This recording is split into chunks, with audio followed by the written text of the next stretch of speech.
नमस्कार, एनटिभी कोहलपुर समाचारमा स्वागत छ। म पुरुषोत्तम सापकोटा। सुरुमा प्रमुख समाचार। बर्दिया राष्ट्रिय निकुञ्जमा नरभक्षी बाघको बिगबिकी। आज फेरि बाघको आक्रमणबाट राजापुरका एकजनाको मृत्यु।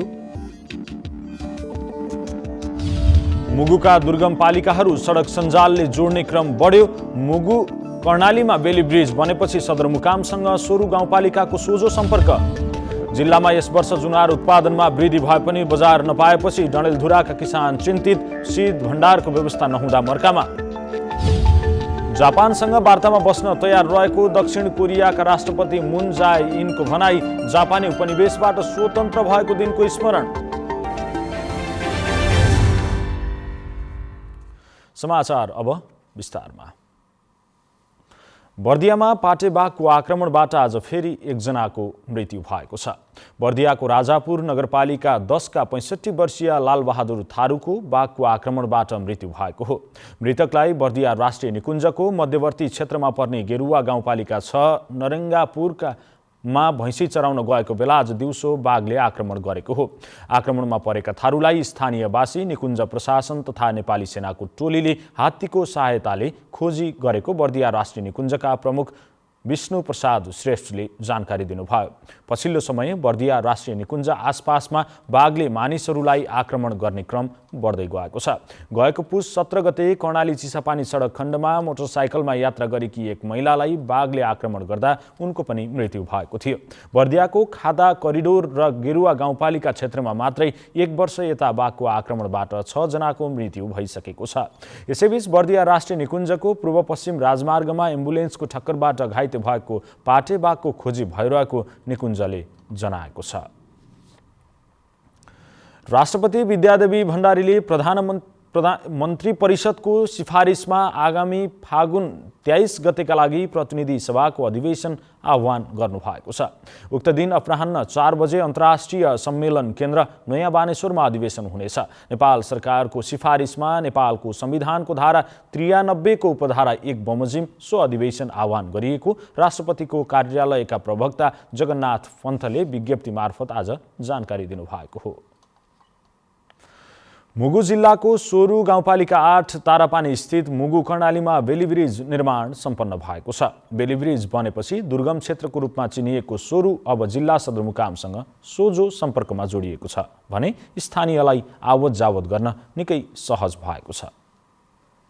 मुगु जिल्लाको सोरु गाउँपालिका 8 तारापानी स्थित मुगु कर्णालीमा बेली ब्रिज बनेपछि दुर्गम भेगका रूपमा चिनिएको सोरु गाउँपालिकालाई यति बेला निकै सुविधा भएको छ। केन्द्र सरकार र सोरु गाउँपालिकाको करिब 3 करोड 35 लाखको संयुक्त लगानीमा निर्माण गरिएको बेली ब्रिजले मुगु जिल्लाको सरुमगाम गमगढीसँग यति बेला सोरु गाउँपालिका जोडिन पुगेको छ। मुगु कर्णालीमा निर्माण गरिएको 53 मिटर लामो उक्त बेली ब्रिज मुगु जिल्लाको दोस्रो बेली ब्रिज हो।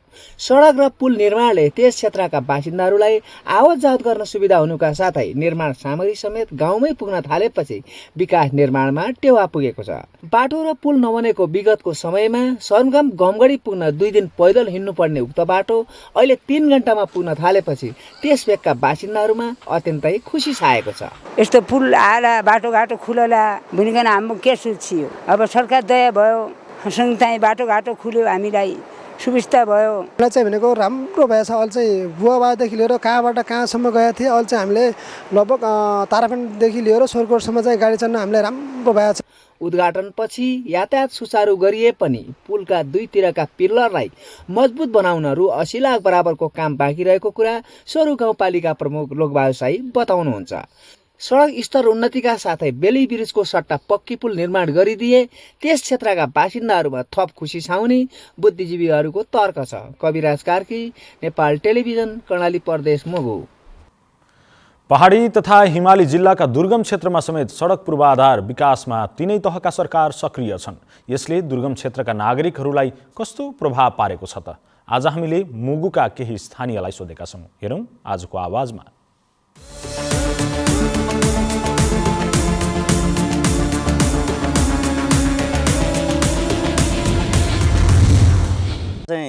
अब वारीबाट गाडीहरू चाहिँ वारी तारापानीसम्म जान्थे। त्यहाँबाट मान्छेहरूले सामान ओसार पोसार गर्नु पर्थ्यो। गाडी पारी जान्थेनन्। जनताहरूले धेरै दुःख पाए।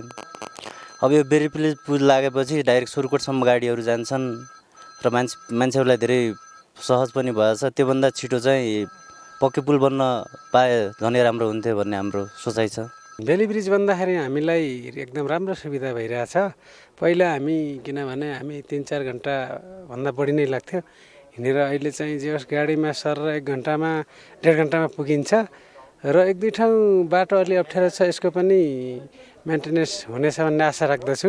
अहिले अब बुढापाकाहरूले पनि जे राम्रै सुविधा पाएका छन्, सबैजना खुसी छन्। यो बेलिब्रिज बनिसकेपछि सिङ्गो सोरुकोट सोरु गाउँपालिका हो।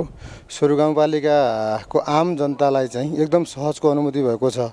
खाद्यान्नको सामग्रीदेखि लिएर दैनिक उपयोगको सामग्री सँगसँगै निर्माणका सामग्री पनि सहज तरिकाले घर घरमा गाउँमा पुग्ने भएको हुनाले एकदमै सहज भएको छ। अझै हाम्रो आशा त के हुनुहुन्छ भने अब सिङ्गो गाउँपालिका जोड्ने, सिङ्गो गाउँपालिकालाई जोड्ने भएको हुनाले यसलाई अझ अलिकति पक्की पुल नै आरसिसी पुल नै बनिदिएको भएको भए सजिलो हुन्थ्यो। र हाम्रो अनुरोध पनि छ कि प्रदेश सरकार, केन्द्रीय सरकारलाई पनि यो चाँडोभन्दा चाँडो चाहिँ यो पक्की पुलको निर्माणका लागि पहल होस्।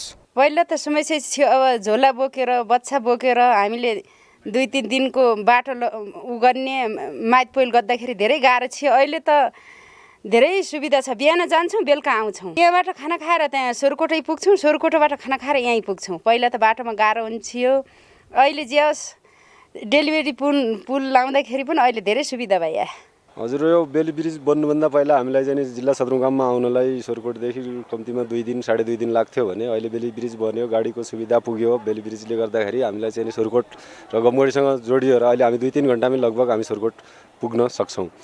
यो सुविधा भएको छ। त्यस्तै सामानहरू पनि पहिला चाहिँ महँगोमा खच्चरबाट बोकाएर लाँदा महँगो पर्थ्यो भने अहिले गाडीबाट जाँदा अलिक सस्तो, घरैको ढोकामै सस्तो सामान पाइएको छ।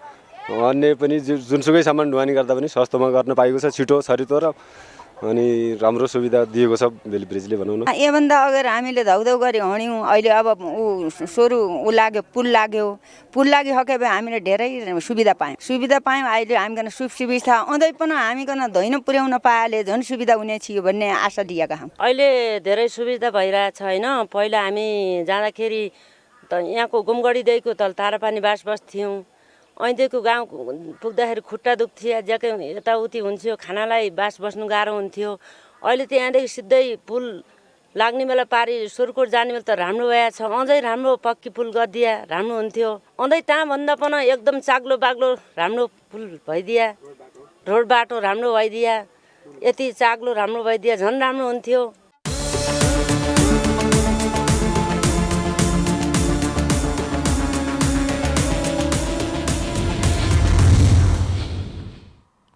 सरकारले कोरोना विरुद्धको कोभिसिल्ड खोप थप 50 लाख डोज खरिद गर्ने तयारी गरेको छ। सरकारले भारतको सेरम इन्स्टिच्युट अफ इन्डियालाई प्रस्ताव पठाइसकेको छ। सरकारले भारतबाट 20 लाख डोज कोभिसिल्ड खोप खरिद गरेको थियो, त्यसमध्ये 10 लाख डोज आउन बाँकी छ। स्वास्थ्य मन्त्रालयका सहप्रवक्ता डाक्टर समीर अधिकारीले पनि 50 लाख डोज खोप खरिद गर्न लागेको बताउनु भयो। यसअघि खरिद गरिएको 20 लाख मध्ये आउन बाँकी 10 लाख डोज केही दिनभित्रै आउने स्वास्थ्य सेवा विभागको व्यवस्थापन महाशाखाका प्रमुख डाक्टर भीमसिंह तिङ्करीले बताउनु भयो। सरकारले आगामी 23 फागुनदेखि दोस्रो चरणको खोप अभियान सञ्चालन गर्दैछ। यो चरणमा 55 वर्षमाथि उमेर समूहका नागरिकलाई खोप दिइनेछ भने कुल 72% नागरिकलाई कोरोना विरुद्धको खोप लगाउने सरकारको लक्ष्य छ। यसैबीच नेपालमा पछिल्लो 24 घण्टामा कोरोना संक्रमणका कारण थप 3 जनाको मृत्यु भएको छ। थपिएका 3 जना सहित नेपालमा संक्रमणबाट मृत्यु हुनेको संख्या 2777 पुगेको स्वास्थ्य तथा जनसङ्ख्या मन्त्रालयले जनाएको छ। यस्तै कोरोनाका 73 जना नयाँ संक्रमित थपिएका छन्। बाजुराको दुर्गम जगन्नाथ गाउँपालिकाले जुगडीमा 5 शैय्याको अस्पताल सञ्चालन गरेको छ। गाउँपालिकाले 1 जना डाक्टरलाई अस्थायी करारमा राखेर पहिलोपटक स्वास्थ्य सेवा सुरु गरेको अध्यक्ष कालीबहादुर साईले बताउनु भयो। दैनिक 50 भन्दा बढी बिरामी उपचारका लागि आउने गरेको डाक्टर जस्मिता बलमपाकीले बताउनु भएको छ। लामो समयदेखि विभिन्न स्वास्थ्य समस्याले पिरोलिएका स्थानीयहरू गाउँमै उपचार पाउँदा खुसी भएका छन्। चिकित्सक आएपछि अस्पतालमा बिरामी जाँच, परामर्श सेवा र औषधि वितरण समेत सुरु गरिएको छ। समाचारको क्रम जारी नै छ, अहिलेलाई एकैछिनको विश्राम।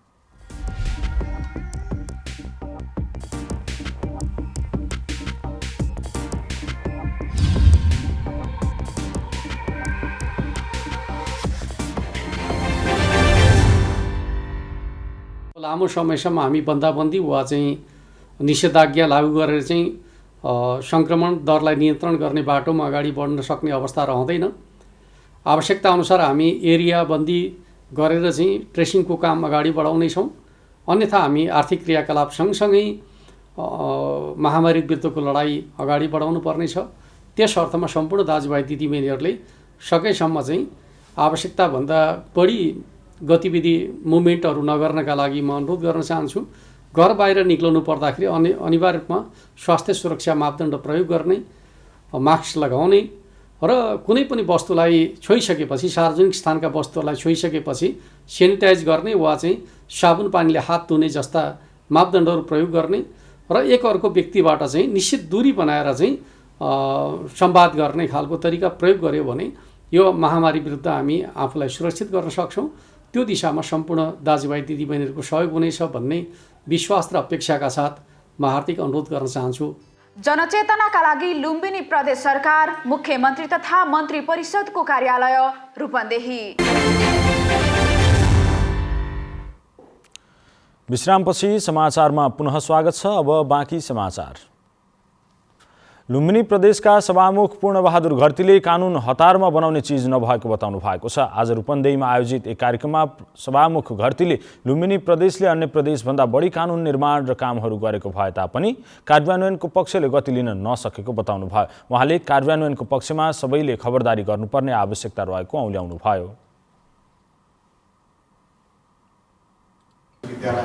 हामी त्यसका विद्यार्थी नागरिक समाज पत्रकार जगत आफैमा एउटा विश्वविद्यालय हो। यो अवधिमा हामीले गरेका कामहरू जनताप्रति कति उत्तरदायी छ? जनताका लागि निर्वाचित भएर आएका प्रतिनिधिहरूले जनताको निम्ति के कस्ता चाहिँ कानुन निर्माणमा चाहिँ महत्त्वपूर्ण योगदान पुर्यायो भन्ने कुरा नै महत्त्वपूर्ण। कार्यक्रममा उपसभामुख कृष्ण थारूले जनताले सहज ढङ्गबाट काम हुने वातावरण बनाउन आवश्यक रहेको बताउनु भयो। कार्यक्रममा सहभागीहरूले कानुन निर्माण प्रक्रिया लगायत विभिन्न कामहरू पारदर्शी र जनसहभागितामूलक हुनुपर्ने बताएका थिए। जिल्ला ट्राफिक प्रहरी कार्यालय डडेलधुराले ट्राफिक नियम उल्लङ्घनमा कमी ल्याउन सक्रियता देखाएको छ। जिल्लाको प्रमुख राजमार्गसहित ग्रामीण सडकमा यातायातका सवारी साधनको चाप बढेपछि जिल्ला ट्राफिक प्रहरी कार्यालयले बितेको 7 महिनामा 3000 सवारी चालकलाई कारबाही गरेको छ। जिल्ला ट्राफिक प्रहरी कार्यालय डडेलधुराले चालु आर्थिक वर्षको 7 महिनामा ट्राफिक नियम उल्लङ्घन गर्ने 3000 यातायातका सवारी साधनलाई कारबाही गरेको छ। चालु आर्थिक वर्षको साउन महिनादेखि माघ महिनासम्म ट्राफिक नियम उल्लङ्घन गर्ने साना ठुला गरी 3000 यातायातका सवारी साधनलाई जिल्ला ट्राफिक प्रहरी कार्यालय डडेलधुराले कारबाही गरेको हो।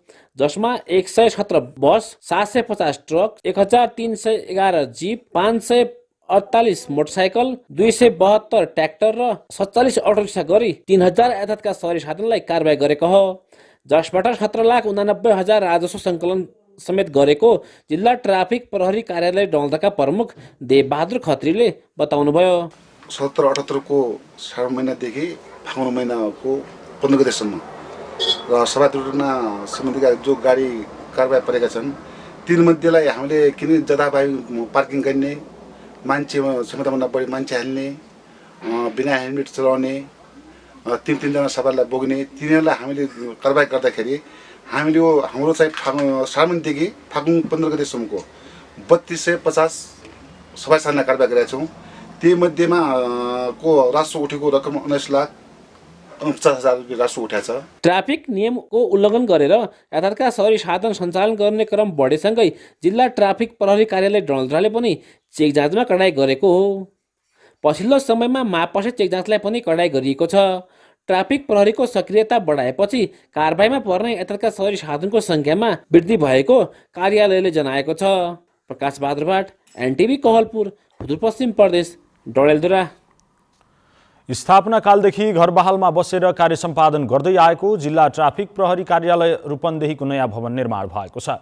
स्थानीय उद्योगी, व्यवसायी र समुदायको 1.5 करोड रुपियाँको सहयोगमा निर्मित भवनको प्रहरी महानिरीक्षक शैलेश थापा छेत्रीले उद्घाटन गर्नुभएको छ। लुम्बिनी प्रदेशका प्रहरी प्रमुख डिआइजी रविन्द्र बहादुर धानुकले निर्माण भएको भौतिक संरचनामा अपनत्वको भावना जागृत तथा जागृत गर्न तथा समुदाय र प्रहरी बीचको सम्बन्ध प्रगाढ बनाउन सहयोग गर्ने बताउनुभयो। कार्यक्रममा महानिरीक्षक शैलेन्द्र थापा छेत्रीले नयाँ र आधुनिक भवनबाट ट्राफिक प्रहरीको सेवा पनि नयाँ र आधुनिक हुनुपर्ने बताउनु भएको छ।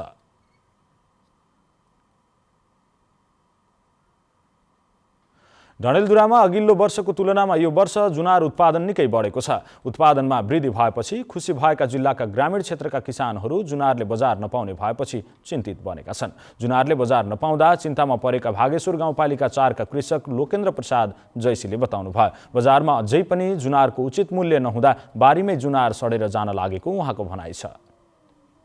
रेटै मिल्ला छैन। अब बजारमा 20 रुपियाँ किलो छ। यहाँबाट लैजाँदा भाडा जोड्दाखेरि यहाँ पर्दैन। त्यसै बजारमा अब 70-80 बोट मौसम छन्, 50 बोट सुन्तला छन्। त्यत्तिकै बजार नपाएर त्यत्तिकै सडेर छन्, झडेर खराब भएका छन्। बजार व्यवस्थापन र शीत भण्डारको अभावले त्यहाँका जुनार र सुन्तला उत्पादक किसानहरू मर्कामा परेका छन्। विगतका वर्षमा व्यापारीहरू किसानका बारीमै जुनार किन्न आउने भए पनि यो वर्ष कोही नगएको भागेश्वर गाउँपालिकाका कृषकहरूले गुनासो गरेका छन्। समाचारको क्रम जारी नै छ। अहिलेलाई एकैछिनको विश्राम।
तपाईं एनटिभी कोहलपुर हेर्दै हुनुहुन्छ। अब बाँकी समाचार।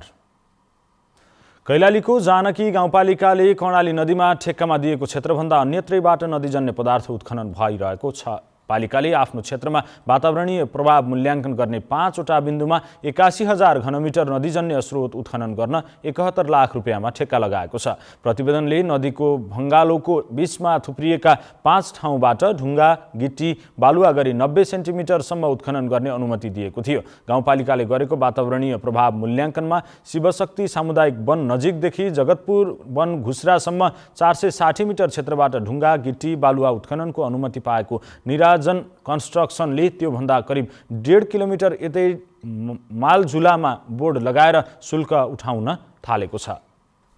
अब अन्तर्राष्ट्रिय समाचार।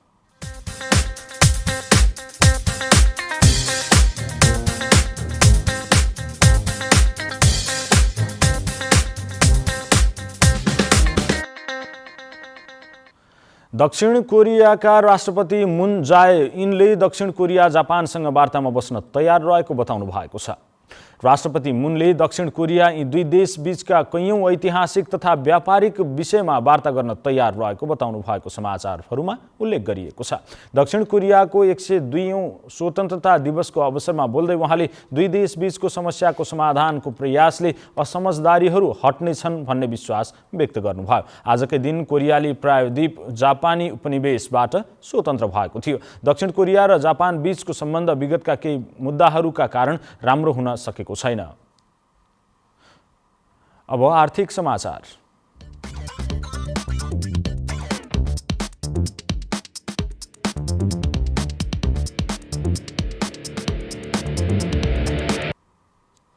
सल्यानमा चालु आर्थिक वर्षमा 2,70,07,50 रुपियाँ बराबरको बेसार निर्यात भएको छ। कृषि विकास कार्यालय सल्यानका प्रमुख महेश आचार्यका अनुसार जिल्लामा उत्पादित बेसार मध्ये 1,09,46,250 बिउको रूपमा र 1,60,54,500 रुपियाँको खाद्यान्नका रूपमा निर्यात भएको हो। बेसारबाट राम्रो आम्दानी हुन थालेपछि सल्यानको कालीमाटी गाउँपालिका काल्चे धुरचौरका 60 परिवारले खाद्यान्न बाली लगाउन छोडेर व्यावसायिक बेसार खेती सुरु गरेका छन्। स्थानीयले वार्षिक 250 रोपनी बढी क्षेत्रफलमा उन्नत जातको बेसार खेती गर्दै आएका छन्। अब खेलकुद समाचार।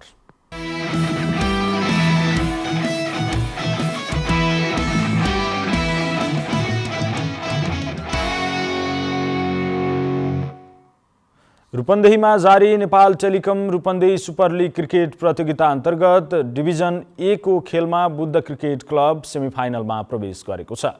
भैरवा स्थित सिद्धार्थ रङ्गशालामा आज भएको खेलमा बुद्ध क्रिकेटले बुटवल 11लाई 7 रनले पराजित गर्दै सेमिफाइनल प्रवेश गरेको हो। टस जितेर ब्याटिङमा उत्रिएको बुद्धले निर्धारित 50 ओभरमा 47.2 ओभर खेल्दै सबै विकेट गुमाएर 179 रनको योगफल तयार पारेको थियो। जवाफी ब्याटिङ गरेको बुटवल 11ले 44.2 ओभरमा सबै विकेट गुमाउँदै 192 रन बनायो। भोलि डिभिजन ए का एक्सपोर्ट जीआर क्रिकेट क्लब र देवदह क्रिकेट युनिट बीच प्रतिस्पर्धा हुने आयोजक संस्था रूपन्देही क्रिकेट संघका अध्यक्ष प्रशान्त विक्रम मल्लले बताउनुभयो।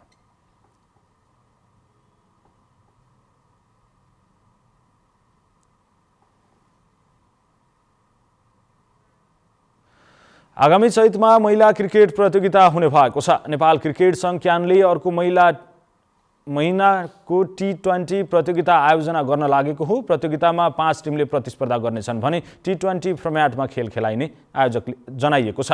नेपालको महिला टिमले आगामी सेप्टेम्बरमा T20 विश्वकपको एसियाली छनौट खेल्ने तालिका पनि छ। मलेसियामा हुने भनिएको छनौटमा नेपालसहित 8 टिमले प्रतिस्पर्धा गर्नेछन्। यसबाहेक नेपालको महिला टिमले तत्काल खेल्ने अर्को अन्तर्राष्ट्रिय प्रतियोगिता नरहेको क्यानले बताएको छ। यद्यपि क्यानले नेपालको महिला टिमलाई भारतको उत्तराखण्डमा खेलाउने पहल गरिरहेको छ। अब मौसम।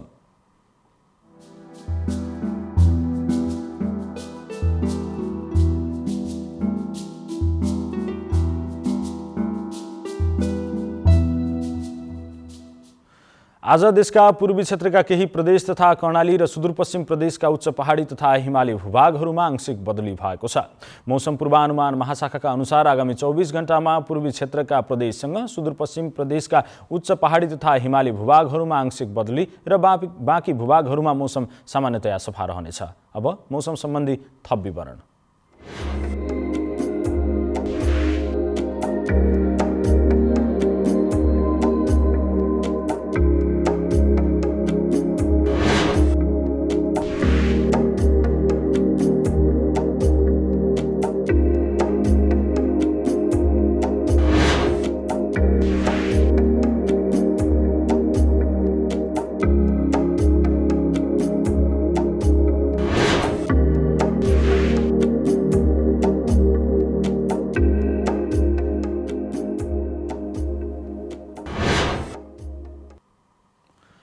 समाचारको अन्त्यमा प्रमुख समाचार पुनः एकपटक।